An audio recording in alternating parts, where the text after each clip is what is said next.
Saudi বাদশাহ সালমানের আদেশে গ্রেপ্তার করা হয়েছে দেশটির তরুণ এক প্রিন্সকে।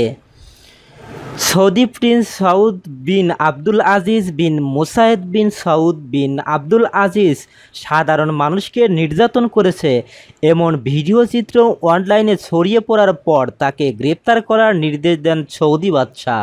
ছড়িয়ে পড়া এক ভিডিও চিত্রে দেখা যায় তিনি একজনের উপর নির্যাতন চালাচ্ছেন ও অপর একজনের দিকে একটি বন্দুক ধরে আছেন। এ খবর দিয়েছে দ্য ইন্ডিপেন্ডেন্ট।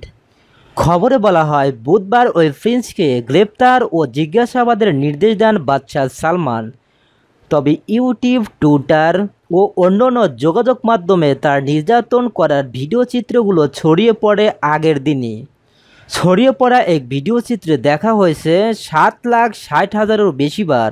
ভিডিও চিত্রটিতে দেখা যায় জনি ওয়াকার রেড লেবেল হুইস্কির 18টি বোতল একটি টেবিলে রাখা আছে। উল্লেখ্য, সৌদি আরবে অ্যালকোহল বিক্রি ও পান করা নিষিদ্ধ। অপর এক ভিডিও চিত্রে দেখা যায় গ্রেপ্তারকৃত প্রিন্স চেয়ারে বসা এক ব্যক্তিকে ঘুষি ও থাপ্পড় মারছেন। এই ভিডিও চিত্রগুলো সৌদি আরবে প্রিন্স ট্রান্সগ্রেসেস অন সিটিজেন হ্যাশট্যাগ সহ ছড়িয়ে যায়। দেশটির রাষ্ট্র পরিচালিত টিভির এক প্রতিবেদনে বলা হয়, ভিডিও চিত্রে আসা ওই ঘটনাগুলো নিয়ে একটি পরিপূর্ণ তদন্ত করার এবং ওই প্রিন্স ও ভিডিও চিত্রগুলোতে তাকে সহযোগিতা করতে দেখা গেছে এমন সবাইকে গ্রেপ্তার করার নির্দেশ দিয়েছে সৌদি বাদশাহ।